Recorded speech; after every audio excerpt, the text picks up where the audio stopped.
Bonjour à tous, heureuse de vous retrouver. Bienvenue dans BFM Politique, votre rendez-vous de la mi-journée avec Le Parisien aujourd'hui en France et avec BFM Business. Bonjour David Doucan et bonjour Emmanuel Le Chypre. Bonjour Apolline. Et bonjour Brice Hortefeux, vous êtes notre invité aujourd'hui. Merci d'être avec nous. Vous êtes député européen Les Républicains. Vous êtes bien sûr ancien ministre du Travail, ancien ministre de l'Intérieur. Des problématiques qui sont évidemment sur la table aujourd'hui. Et je vous propose qu'on commence tout de suite avec les questions de sécurité.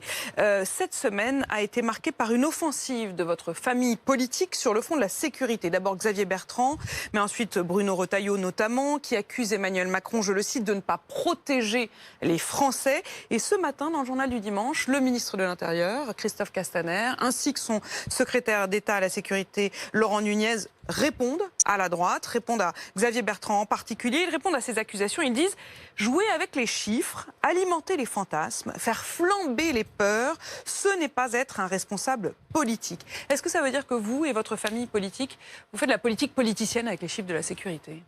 Non, vous l'avez rappelé il y a quelques instants, j'ai exercé ces responsabilités.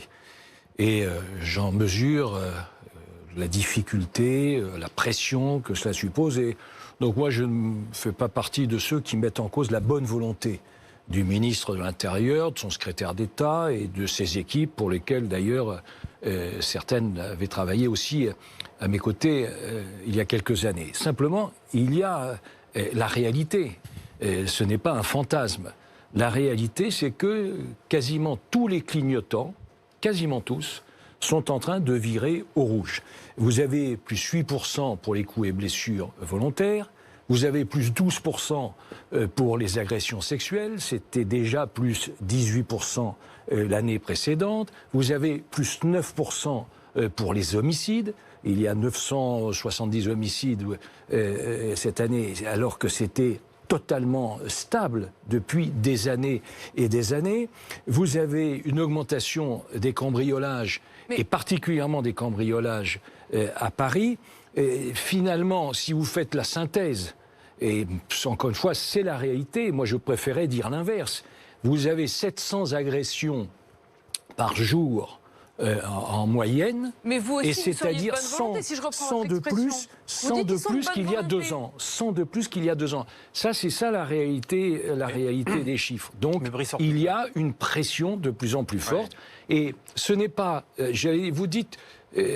Apolline de Malherbe, vous sous-entendez qu'il y ait une approche politicienne de la part de ceux que vous avez cités. Ce sont les mots du ministre de l'Intérieur qui dit quand même que ça n'est pas digne d'un responsable politique. Eh bien, écoutez, quand vous avez précisément quelqu'un qui n'est pas un responsable politique, mais qui est un criminologue, comme le professeur Alain Bauer, qui dit que si c'est le pire résultat depuis des années, et que cela nous entraîne à un retour en arrière de près de 40 ans, c'est pas un politique, c'est pas un élu, c'est pas un engagé, c'est pas un militant, c'est un observateur. Les Donc, ministres, mais je vous le dis en le regrettant. Moi, je ne m'en réjouis pas. Je ne fais pas partie de l'opposition qui se réjouit des difficultés du gouvernement. Je les regrette, mais elles sont réelles. Les ministres de la place Beauvau ne contestent pas les chiffres que vous venez d'évoquer, mais en revanche, ils accusent les responsables que vous avez été carrément d'avoir truqué les chiffres à l'époque. Je cite leur tribune ce matin dans la presse. Sans doute êtes-vous nostalgique de ce temps où les chiffres tenaient lieu de politique, où les politiques accommodaient les chiffres. On sait aujourd'hui ce que cela voulait dire. Absence de contrôle de l'enregistrement des plaintes, report de l'enregistrement des faits, dissimulation massive dans certains services. Ce sont des accusations lourdes. Que répondez-vous à cela? Écoutez, c'est très simple. Vous avez d'un côté des accusations sans fondement, sans preuve, et surtout sans réalité. Parce que, précisément, vous aviez un observatoire qui était l'observatoire de la délinquance et de la répression pénale. Mais l'observatoire de la délinquance, c'était un organisme qui ne dépendait pas du ministère de l'Intérieur, qui était totalement indépendant, et peut-être d'ailleurs, est-ce pour cela qu'il a été supprimé. Mais à l'époque de Nicolas Sarkozy, il y avait cette réalité, un observatoire qui comptabilisait. Ça faisait parfois plaisir aux ministres, parfois ça ne faisait pas plaisir. Il y avait des éléments qui ne me faisaient pas plaisir, mais il existait cet observatoire indépendant. Et moi je m'interroge, pourquoi a-t-il été supprimé? pourquoi n'est-il pas rétabli? Il y a une autre réalité, Brice Hortefeux, à l'époque de Nicolas Sarkozy, c'est que vous avez quand même supprimé 13 000 postes de gendarmes, de policiers. Est-ce qu'on peut être audible aujourd'hui sur ces sujets-là, quand on vous renvoie tout le temps à ces suppressions d'effectifs au moment où on a l'impression qu'on en manque tant? Mais vous êtes, pardon, le plus mal placé pour me dire cela. Pourquoi? Parce que vous suivez les questions économiques et financières. Et donc vous savez très bien que quand cela a Si été... vous voulez que je vous trouve des sources d'économie autres que la police et la justice, je peux vous en citer Mais plein. non, mais souvenez-vous, quand il y a eu ces diminutions d'effectifs, et ces diminutions d'effectifs étaient dans des circonstances bien particulières, doubles. La première, c'est que la délinquance baissait. Vous vous souvenez, selon les statistiques d'ailleurs, c'était une baisse qui était par rapport à la décennie précédente de 11 à 16%. Donc il y avait une baisse de la délinquance. La tendance était bonne. Et deuxième élément, ce qui n'est donc pas le cas aujourd'hui. Et deuxième élément, il y avait, et c'est pour ça que je prenais, pas à partie, mais à témoin, il y avait une crise qui était une crise financière mondiale, et le président de la République, compte tenu d'ailleurs des bons résultats de lutte contre la délinquance que nous avions, a décidé que l'effort serait partagé. Et donc tous les secteurs, la justice, la sécurité, tous les secteurs ont participé à cet effort qui a permis d'ailleurs à notre pays, comme vous le savez, de sortir au mieux de cette crise financière. C'est grâce à l'action de Nicolas Sarkozy. Brice Hortefeux, je sais que vous vous refusez toujours à critiquer vos successeurs, place Beauvau. C'est le cas de Christophe Castaner. Vous venez d'ailleurs de dire qu'ils étaient de bonne volonté. En tout cas, vous leur avez reconnu C'est cela. une règle que vous vous êtes finalement donnée, de ne pas critiquer vos successeurs. Ceci étant posé, d'abord, dans la presse ce matin, Christophe Castaner et Laurent Nunez n'hésitent pas à vous mettre en cause sur la véracité des chiffres dont vous disposiez à l'époque. Et puis, il y a une question tout de même qui se pose, et qui se pose à l'ancien ministre de l'Intérieur que vous êtes. Est-ce que, selon vous, aujourd'hui, Christophe Castaner a la main sur son ministère? Son autorité vis-à-vis de la police et de la gendarmerie est-elle pour vous, aujourd'hui, à la hauteur? Et moi, je souhaiterais en tout cas qu'il ait la main, parce qu'encore une fois, il n'y a pas d'arrière-pensée partisane, politicienne. Je le pense très sincèrement, la question de la sécurité, la protection de nos concitoyens, c'est un sujet majeur. Mais je pense qu'il devrait aujourd'hui concentrer tous ses efforts sur les besoins budgétaires. Je vous donne simplement deux exemples. C'est une question de sous? C'est une question de moyens. Et je vous donne deux exemples. Vous avez une baisse du budget de fonctionnement police qui est de 167 millions.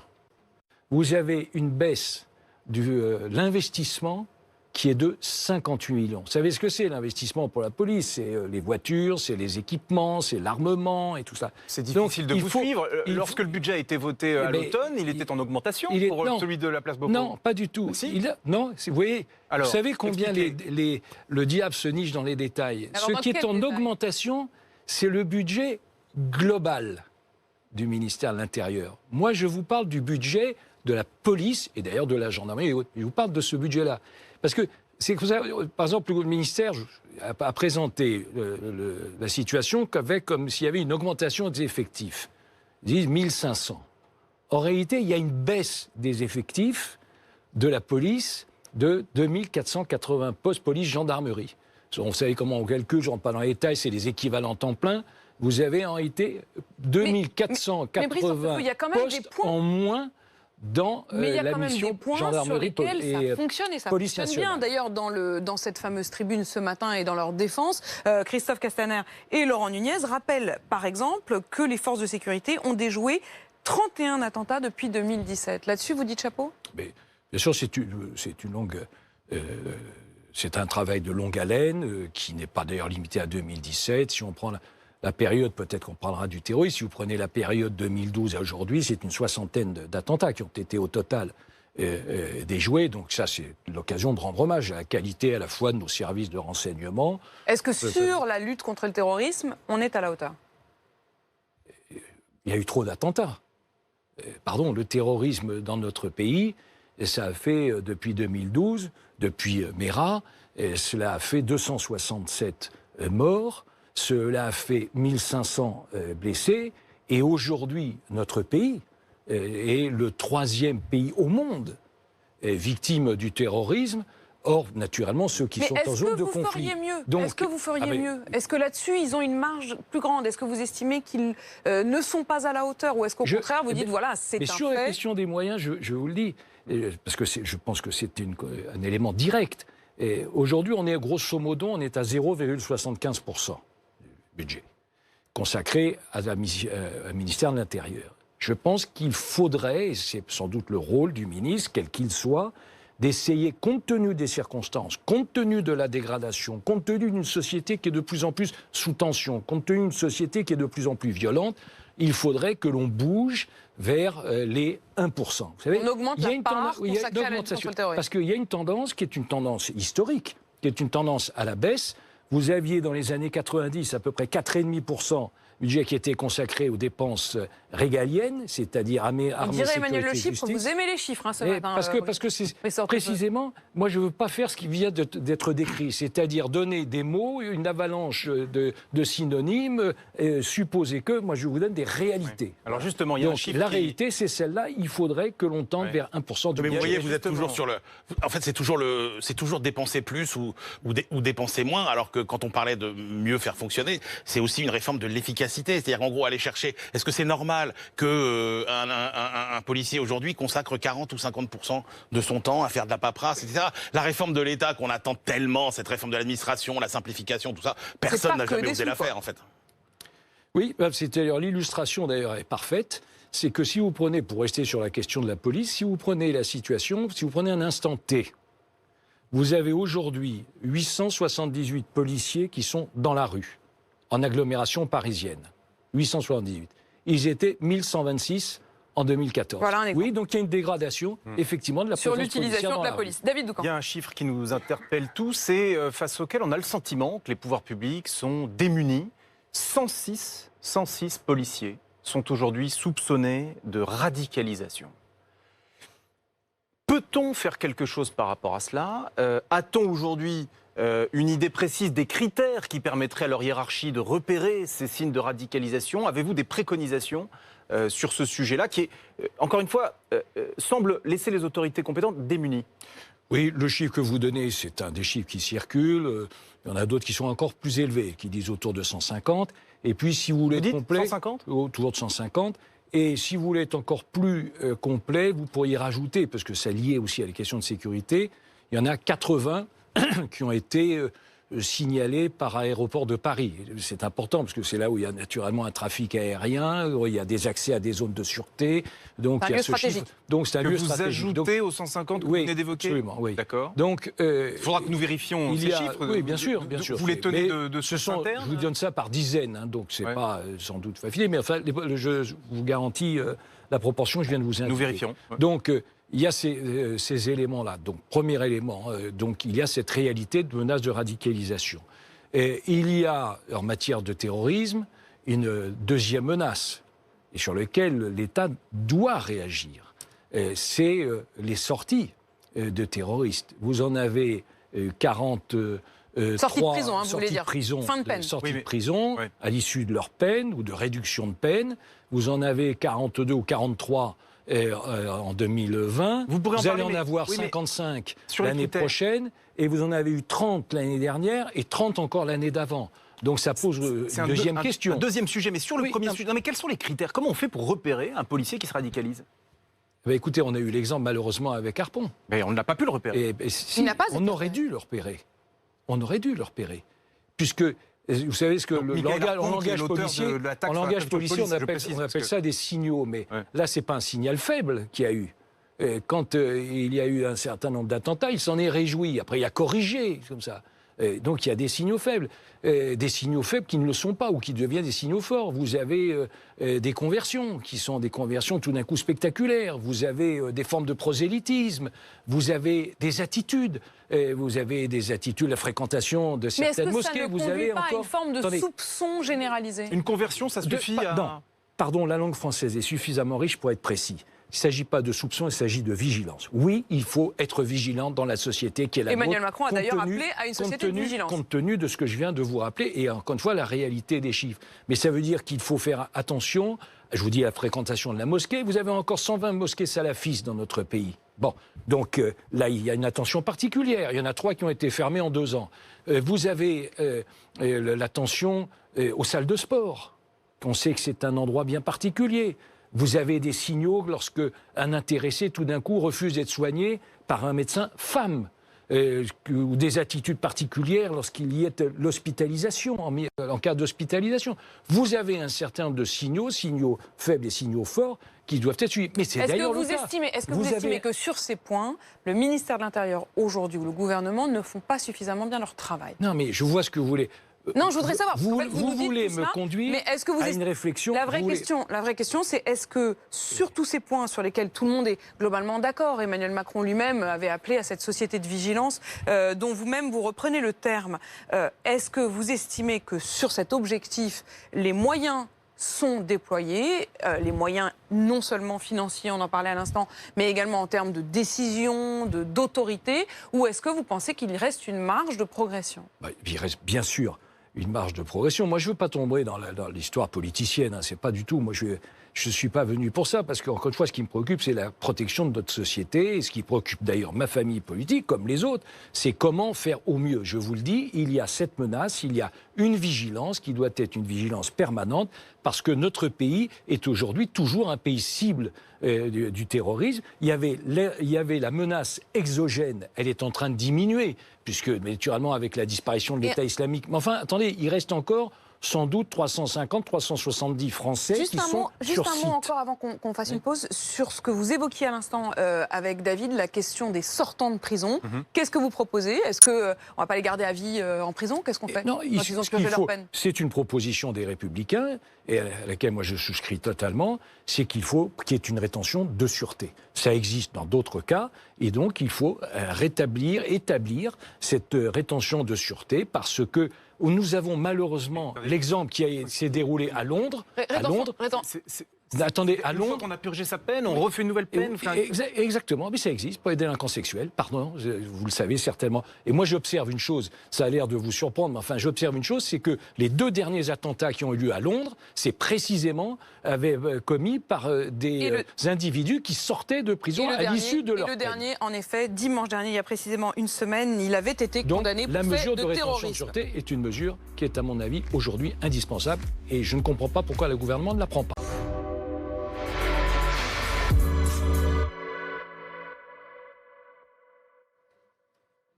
Et on poursuit ce BFM Politique avec vous, Brice Hortefeux. Et pas vous tout seul, parce que vous êtes venu accompagner dans votre public, et ça n'a pas échappé au regard de David Doucan. Oui, on précise pour les téléspectateurs que dans ces grandes émissions du dimanche, c'est l'invité qui choisit, qui invite des gens à l'accompagner dans le public. Et je vois Monsieur Goujon, Philippe Goujon, maire sortant du 15e, qui est juste derrière vous. Bonjour Monsieur le maire. Philippe Goujon qui ne soutient pas la candidate désignée par votre parti, les Républicains, pour la mairie de Paris, j'ai nommé Rachida Dati. Alors, est-ce que le fait que vous ayez invité ici M. Goujon et M. Charon aussi, le sénateur Pierre Charon, signifie que, et ce serait une surprise, tant vous appréciez Rachida Dati et vous ne soutiendriez pas... Vous en savez des choses. C'est ce qu'on lit dans les différents portraits qui peuvent être publiés ici et là. Est-ce que cela signifie, Brice Hortefeux, que vous ne soutiendriez pas la candidate de votre parti pour l'élection municipale à Paris, Rachida Dati? Bon, tout d'abord, moi, je ne suis pas électeur parisien. C'est confortable, là. Je suis élu en Auvergne. Vous vous en lavez les mains? Mais, justement, absolument pas. Mais, comme tout Français, je suis attentif à ce qui se déroule dans la capitale.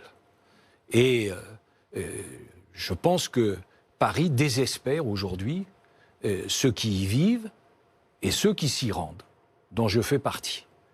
Ça signifie que Paris a besoin de l'alternance.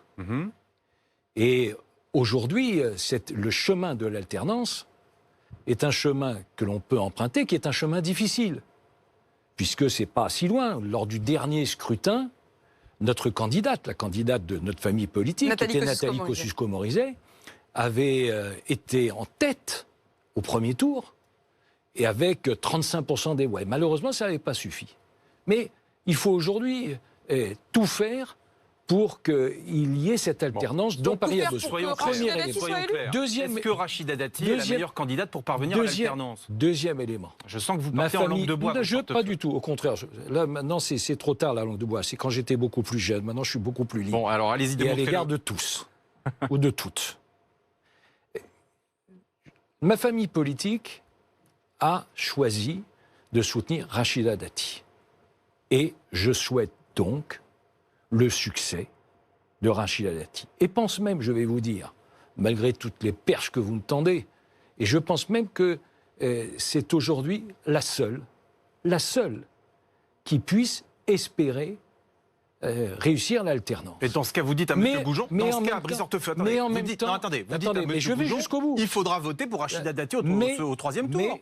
Mais, et je vous dis simultanément, ne comptez pas sur moi pour renier des amitiés solides, anciennes, quelles que soient les circonstances, notamment à l'égard de Philippe Goujon et du sénateur Pierre Charon. Et donc, là, vous avez perdu tout le monde. Hein. On comprend Ça pas. veut dire quoi? On Ça veut comprend dire pas.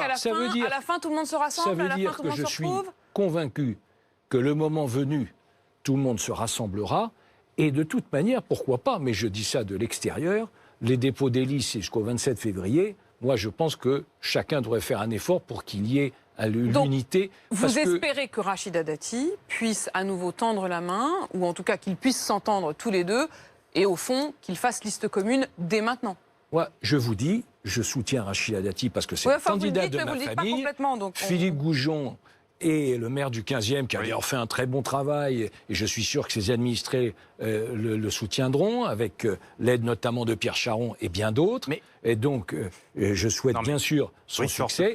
Mais ce qui compte le plus important, l'essentiel, et c'est un essentiel partagé, j'en suis convaincu, et par Rachida Dati, et par Philippe Goujon, et par Pierre Charon, c'est que l'on réussisse l'alternance à Paris, parce qu'on en a besoin. Brice Hortefeux, Philippe Goujon, il dit qu'au troisième tour, il est en capacité de voter pour quelqu'un d'autre, peut-être Benjamin Griveaux, si l'alternance passe par cela. Écoutez, et donc, il n'est pas en soutien de la candidate de votre parti. Je ne vais pas être le porte-parole de celui qui est derrière moi. Mais que lui dites-vous? Ce qui est une situation originale. Je sais que Philippe Goujon souhaite la victoire comme maire de Paris, d'une alternance, en commençant par celle qui porte ma famille politique. En commençant par Rachida Dati. Est-ce qu'ils peuvent y voir clair dans ce genre de situation, Brice? Écoutez, vous savez, les électeurs parisiens, ce qu'ils voient, c'est que c'est sale, qu'on circule mal, qu'il y a besoin d'alternance et que donc il faut éviter Madame Hidalgo. Voilà ce que l'on comprend très clairement. Bon, ça au moins c'est clair. Et puis finalement, entre les lignes, on comprend donc que vous espéreriez qu'au moins ils se rassemblent avant le premier tour, avant le dépôt des listes, et sinon que ça se fera ensuite, mais que monsieur Philippe Goujon partage avec vous le souhait finalement que ce soit quand même LR à la tête de Paris. C'est finalement assez curieux, cette émission, puisque vous faites de moi le porte-parole de Philippe Goujon, mais en même temps, vous portez la parole que j'essaie de synthétiser. J'essaie, parce que j'avoue que c'était un peu alambiqué quand même. Non, écoutez, je peux recommencer, y compris en patois auvergnat, parce que je sais que vous le pratiquez presque couramment, mais encore une fois, je souhaite le succès de Rachida Dati, mais ne comptez pas sur moi pour renier mes amitiés. Mais vous avez promis l'arrêt de la langue de bois. Quel est l'état de vos relations aujourd'hui avec Rachida Dati? Elle racontait il y a encore quelques années qu'elle vous a un jour donné un coup de poing. Mais ils sont aujourd'hui vous frapper. Écoutez, aujourd'hui, les relations avec Rachida Dati, vous savez, c'est de notoriété publique, mais c'est pas forcément passionnant. Elles sont assez cycliques. Aujourd'hui, elles sont au beau fixe. À propos de Rachida Dati, hier, elle a animé une réunion publique dans laquelle elle a expliqué que le ralliement d'Agnès Evrin, justement, qui est une des têtes de liste, avait été obtenu en échange de son soutien à François Baroin pour la présidentielle de 2022. Je voudrais que vous écoutiez Rachida Dati qui l'a dit tout à fait publiquement. Et donc là, j'ai appelé François Baroin. Je lui ai dit, écoute François, je vais te dire un truc. Peut-être que tu as d'autres ambitions à un moment donné. Tu auras besoin de nous. Alors moi, je te demande, si tu as besoin de moi, si tu as besoin de moi à un moment donné, moi j'ai besoin de toi, Agnès. Bon, il m'a dit, ok, je vais essayer. Et comme Agnès a une grande amitié, un vrai lien avec François Baroin, je l'ai envoyé. Et François me rappelle, il me dit, écoute, je crois que c'est non. Je dis, ah non, mais alors je vais te dire un truc, si c'est non, ne compte plus sur moi pour rien. Et finalement, ça a donc été oui. Rachida Dati qui sous-entend donc que chez vous, c'est donnant-donnant. C'est comme ça que ça marche chez les Républicains? écoutez, non, en tout cas, c'est pas comme ça que moi je fonctionne. Mais maintenant, chacun fonctionne avec son tempérament, son histoire, ses mots, son vocabulaire, et ainsi de suite. Maintenant, si vous me parlez de François Baroin, si vous me parlez de la situation des Républicains, si vous On me a donc parlez... compris qu'il était candidat en 2022. Écoutez, et qu'il aurait besoin du soutien de Rachida Dati. Nous avons la chance, les Républicains, d'appartenir à une famille politique qui a une histoire, qui a des racines, qui a compté dans son rang dont est issu sous des appellations différentes. Je parle de ma famille politique, le général de Gaulle, Jacques Chirac, Georges Pompidou, Nicolas Sarkozy. Donc nous, on n'est pas apparu sur un clic. Oui, vous voyez ? Donc il y a cette réalité qui est bien différente. Et maintenant, vous m'interrogez sur François Baroin. Je vous dis les choses là aussi très simplement. Il y a pour demain, pour les élections présidentielles de 2022, nous avons la chance d'avoir plusieurs personnalités compétentes, d'expérience, et cela compte. Donc il y a ceux qui sont, je pense d'abord à ceux qui sont restés ou à proximité de la famille politique. Moi, je ne parle pas des autres, ceux qui sont éloignés, qui l'ont quitté. Quand vous dites à proximité, ça veut dire quoi? Xavier Bertrand et Valérie Pécresse, ils restent pour vous à proximité ou ils se sont éloignés? Je pense à Valérie Pécresse, bien sûr. Je pense aussi naturellement à Laurent Wauquiez, qui aujourd'hui, j'allais dire, laboure méthodiquement, mais avec affection, et sans doute plus d'affection encore que de méthode, l'Auvergne-Rhône-Alpes. Et je suis sûr que ce qu'il vit aujourd'hui lui sera utile demain. Et puis bien sûr donc, François Laurent Wauquiez, Baroin. pour vous, peut revenir... Et puis bien sûr François Baroin, qui est un talent, qui est un espoir, qui est une promesse, et qui, demain, s'il le souhaite et s'il le veut, peut être un destin. Voilà la réalité de notre famille politique. On a bien compris, Valérie Pécresse, Laurent Wauquiez et François Baroin, qui peuvent tous les trois être l'avenir de la droite. La question de la primaire. Laisse tomber, oui, la primaire. Oui ou non? Votre sentiment à vous? Pour moi, j'ai déjà eu l'occasion de le dire, mais je le répète, mais c'est comme ça, de la démonstration que je n'ai pas changé d'avis. Pour moi, la primaire, c'est primaire et dernière. Alors, il faudra un candidat, mais il faudra un programme aussi, Brice Hortefeux, et notamment un programme à opposer au bilan d'Emmanuel Macron. Or, après 1000 jours à l'Élysée, Emmanuel Macron, il a quand même réussi à faire baisser le chômage, 260 000 emplois créés en France, alors qu'on n'a pas tant que ça de croissance. Il fait une politique, finalement, pour y arriver, par laquelle il baisse les impôts, par laquelle il durcit les conditions d'indemnisation du chômage. Tout ça, c'est des politiques que vous auriez pu mener. Alors, est-ce que vous trouvez que son bilan est bon? Est-ce qu'il va dans la bonne direction? Et puis, qu'est-ce que vous allez pouvoir proposer de différent? Écoutez, je ne partage absolument pas ce que vous venez de dire. Ah bah c'est les chiffres, hein. Oui, mais justement. Baisse du chômage, création d'emplois. Mais vous voyez, c'est aussi parfois... Parfois, ils vous arrangent les chiffres, et puis parfois, vous n'êtes pas d'accord. Non, mais je vais vous dire justement les chiffres. Et d'ailleurs, ça me rappelle quel doit être le rôle de l'opposition. Parce que vous dites, évidemment, vous êtes obligé... Bon. L'opposition, pour qu'elle vive, et pour qu'elle devienne un jour la majorité, il faut qu'elle soit utile. Ça signifie quoi? Ça signifie que nous devons être une opposition intelligente et, je vous le dis, utile. C'est-à-dire une opposition positive, c'est-à-dire qui critique quand c'est nécessaire, qui approuve quand c'est bien, qui dénonce quand ça ne l'est pas, qui imagine, qui propose et qui aussi montre ce que le gouvernement veut cacher dans son ardeur à bien présenter. Qu'est-ce qui vous plaît pas alors, je vais vous dire, vous parlez du chômage. Oui, le chômage est aujourd'hui à 8,4%. Bon. Mais simplement, vous oubliez une chose, c'est vous oubliez de comparer avec la situation de tous nos voisins. Le taux de chômage en la zone euro, il est de combien? Il est de 7,4. Le taux de chômage en Europe, il est de combien? Il est de 6,2. Il n'y a que 3 pays qui font pire que nous. Vous voyez, quand je vous pousse un peu dans vos retranchements, sous votre côté placide, sous votre côté placide, vous oubliez de préciser ça. Effectivement, le chômage, je vous le dis, c'est 8,4. Il n'y a jamais eu autant d'entreprises qui ont eu du mal à recruter. Je vous dis, le taux de chômage, 8,4, j'entends le gouvernement et tous les membres du gouvernement s'en gargariser. C'est moins mal qu'avant, mais la réalité, c'est pire que ce que font tous les autres.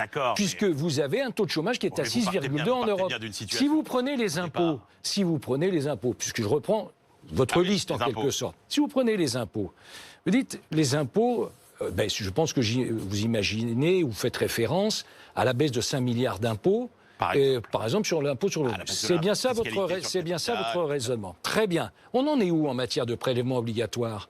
On en est à une situation qui est très simple. C'est que nous avons un taux de prélèvement obligatoire, c'est-à-dire impôts, cotisations et taxes, qui est de plus de 46, 46,1. 46,1. Ça veut dire que sur 100 jours travaillés, on en reverse tout de même 46,1 sous forme d'impôts, de cotisations et de taxes. Quelle est la réalité de cette fiscalité? La réalité de cette fiscalité, c'est que nous sommes 12 points. 12 points. Vous vous rendez compte de la différence avec tous les pays de l'OCDE? Il y a 34 pays en OCDE. Oui, mais ça, c'est aussi, à ce moment-là, c'est aussi de votre faute. Brice Hortefeux, votre fameuse soi-disant réforme de l'État, vous deviez aller chercher des baisses de dépenses publiques de 50 milliards, etc. Vous n'en avez même pas fait 10. Eh bien, très bien. La dépense publique, c'était effectivement, vous avez raison de le prendre comme référence, c'était un engagement du président de la République. Et vous le savez, cet engagement du président de la République, il l'avait pris pendant la campagne présidentielle et il l'avait réitéré devant la Commission européenne. On en est où à la dépense publique? On en est où très exactement des 120 000 postes qu'il avait annoncé qu'il allait supprimer? Vous savez très bien que la réalité, 120 000 postes de fonction publique qu'il considérait en trop, vous savez quelle est la réalité pour l'année prochaine? Combien il y a de postes qui vont être supprimés? Combien? 47. 47 dans la fonction publique d'État. Et c'est ça votre référence de très bonne gestion? Pour 2022, pour séduire les électeurs, ça va être de dire on refait de l'austérité, on réduit la dépense publique. Qu'est-ce qu'on fait? Alors, pour 2022, nous avons déjà proposé, mis en place et imaginé un plan de 20 milliards d'économies. On pourra y revenir dans le détail, mais nous avons cette piste de 20 milliards d'économies. Parce qu'on ne peut pas continuer à ce rythme. Le rythme aujourd'hui, vous le savez, c'est la dette. La dette, c'est 2414 milliards. C'est-à-dire qu'elle continue à augmenter. On est en train, vous savez, vous ne pouvez pas me contester là-dessus. C'est que notre pays est aujourd'hui une exception en Europe. Vous m'entendez bien? Une exception. Elle est une exception.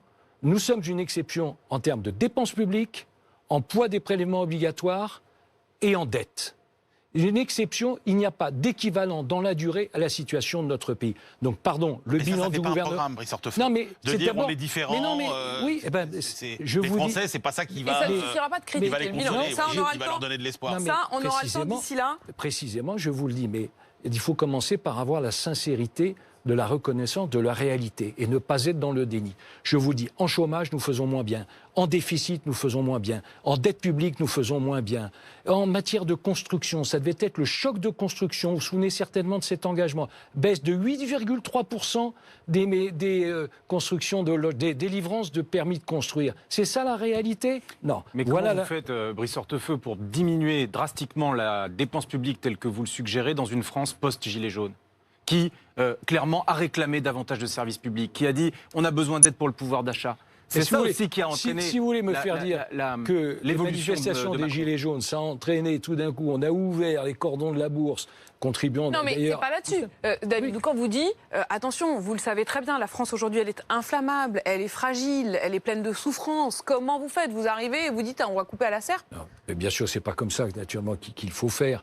Mais ce que je veux commencer par rappeler, c'est que, avec l'encre de sèche qu'on essaie d'envoyer devant les Français, pour qu'ils n'y voient rien, notre rôle à nous, c'est de commencer d'abord par éclairer et mettre en évidence la réalité de notre situation, de notre pays, qui n'est pas celle que l'on décrit. Bon, nous considérons qu'il y a des efforts à faire, que nous avons un matelas de 20 milliards d'euros, et on l'a expliqué, on l'a détaillé, 20 milliards d'euros qui permettraient d'agir différemment. Voilà ce que nous proposons. Je voudrais vous poser une question sur Mila. Brice Hortefeux, cette affaire qui depuis 3 semaines revient régulièrement sur le devant de la scène. Vous le savez, c'est une jeune fille de 16 ans qui est chanteuse, qui est ouvertement lesbienne, qui sur les réseaux sociaux chantait et était ouverte à un dialogue avec sa petite communauté de fans. Là-dedans s'introduisent visiblement des garçons mal intentionnés qui dès le départ la draguent lourdement. Elle leur dit, mais vous savez très bien, moi je ne suis pas intéressée par ça. Elle finit par s'énerver sur toutes les religions qu'elle critique indifféremment et par aller jusqu'à injurier l'islam. Depuis, cette jeune fille se prend absolument toutes les injures possibles et imaginables. Elle est traitée de sale pute française notamment et elle est menacée de mort. Elle a dû être, elle et sa famille, placées sous protection policière. Finalement, elle devrait réussir à retrouver le chemin d'un lycée demain. Et puis dans la classe politique, on a senti un certain embarras. y compris jusqu'à la garde des Sceaux, qui finalement aujourd'hui essaye d'être clair et net et dit non, non, évidemment, on la soutient intégralement. Mais enfin, même dans votre famille, on a eu l'impression qu'il y avait un oui, mais on la soutient parce qu'il ne faut pas qu'elle soit condamnée à mort, mais il ne faut pas non plus trop injurier les religions. Quelle est votre position à vous? Est-ce que vous êtes Mila? Est-ce que vous êtes Mila un peu? Est-ce que vous n'êtes pas du tout Mila? Bon. D'abord, il y a les règles de droit dans notre pays. Bon. Le blasphème n'existe plus depuis la loi sur la liberté de la presse, depuis 1881. Tant mieux? Je pense tant mieux. Deuxième élément, il y a néanmoins un équilibre. Puisque ce qui est prévu, là aussi par la loi, c'est que vous ne pouvez pas vous en prendre à...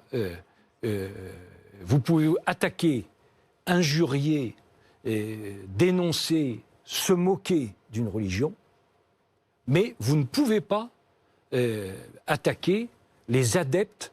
Vous ne pouvez pas attaquer une personne du fait de sa croyance. Voilà, vous ne pouvez pas attaquer les adeptes. Donc il y a cette garde-fou. Mais tout ça, on le sait, on en parle depuis 3 semaines. Attendez, troisième élément, le parquet de Vienne a décidé de classer l'enquête. Je pense qu'il a eu raison sur cet aspect-là.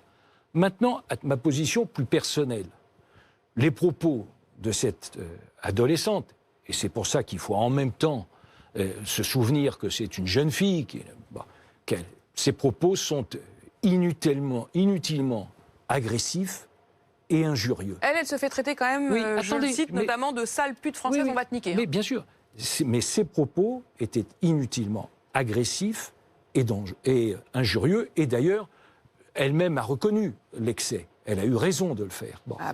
Deuxième élément, et je suis extraordinairement frappé comme vous, par la violence des propos qu'elle recevait, qui lui ont été adressés sur les réseaux sociaux. Vous l'avez dit, appel au viol, appel au meurtre, impossibilité de poursuivre sa scolarité. Ça veut dire que l'État ne peut pas rester les bras ballants. L'État doit réagir, et notamment quand je dis l'État, la justice doit réagir très rapidement et très fermement vis-à-vis de ces auteurs. La vraie réponse à Mila, pour vous, ce serait d'arrêter et de condamner ceux qui l'ont injurié, ceux qui l'ont attaqué, ceux qui l'ont menacé? Parce que vous savez, dans ce domaine, c'est le domaine en réalité du communautarisme, dans ce domaine, tout recul est compris comme une brèche. Et immédiatement, on s'engouffre dans cette brèche. Je voudrais terminer par des images qui vont sans doute vous faire plaisir, Brice Hortefeux. Des images de la nouvelle vie de Nicolas Sarkozy. Demain, un document exceptionnel sur BFM TV sur la vie désormais de Sarkozy. Sachant que vous n'avez plus, en tout cas, plus le droit d'être en contact avec votre ami de toujours, puisque vous êtes sous contrôle judiciaire dans le cadre de l'affaire Je ne suis pas sous contrôle judiciaire, moi, non. Quel est le cadre exact dans lequel vous ne pouvez plus vous adresser? Mais vous-même, vous ne pouvez plus vous adresser à lui. Vous n'avez plus le droit à des contacts. Mais moi, je n'ai pas... Simplement pour que les téléspectateurs comprennent bien de quoi il s'agit. Je n'ai aucune restriction. Mais les magistrats, pour des raisons qui leur appartiennent et que je regrette, les magistrats ont décidé, le concernant, un contrôle judiciaire. De vous interdire le contact. Voilà le Sarkozy d'aujourd'hui. Bonjour. C'est Sarkozy. À Neuilly-sur-Seine, la ville qu'il a dirigée pendant près de 20 ans, l'ex-président retrouve ses fans, tous nostalgiques du dernier héros de la droite. Je vous aime, monsieur Sarkozy. Ça me fait plaisir. 84 ans, la vieille. J'ai fait la bise tout à l'heure dans la rue. À monsieur Sarkozy. C'est vrai, je m'en souviens. Une journée exceptionnelle aujourd'hui. Faites attention parce qu'on n'a plus le droit maintenant. Hein. Ah bon, ah oui, vous allez me... C'est peut-être vous qui allez me dénoncer. Oh. Non. J'irai vous porter des oranges. Ce livre est un best-seller, vendu à plus de 250 000 exemplaires. Ça montre quand même la profondeur d'un lien. Quand même. Ça montre que tout ce qu'on a fait, ça part pas comme de l'eau de ça. Ça montre quand même qu'on a des souvenirs, qu'on partage des choses. Ce document qui sera donc diffusé demain soir 20h45, Nicolas Sarkozy après le pouvoir sur BFM. Il y a une nostalgie, Nicolas Sarkozy, dans votre famille? Ou même auprès des Français d'après? Je n'emploierai pas le mot nostalgie, mais il y a à l'évidence un engouement pour Nicolas Sarkozy, que les éléments qui ont été rappelés le souligne. Mais je pense que c'est assez logique, c'est assez rationnel, et surtout, je pense que c'est justifié, puisque c'est une référence et une compétence. Si c'est pas une nostalgie pour vous, c'est que c'est pas compétence. C'est une référence, puisque c'est le dernier à avoir fait gagner la droite, à avoir fait gagner nos idées, et puis en même temps, c'est une compétence, puisqu'il a dirigé notre pays au moment de la plus grave crise financière que nous ayons connue en 1929, et nous sommes le pays qui s'en est le mieux sorti. En 2008, la plus grave depuis 1929. Merci Brice Hortefeux d'avoir été avec nous dans BFM Politique. Merci d'être venu bien accompagné, on l'a vu, et notamment par Philippe Goujon. Merci David Doucan, Emmanuel Le Chypre.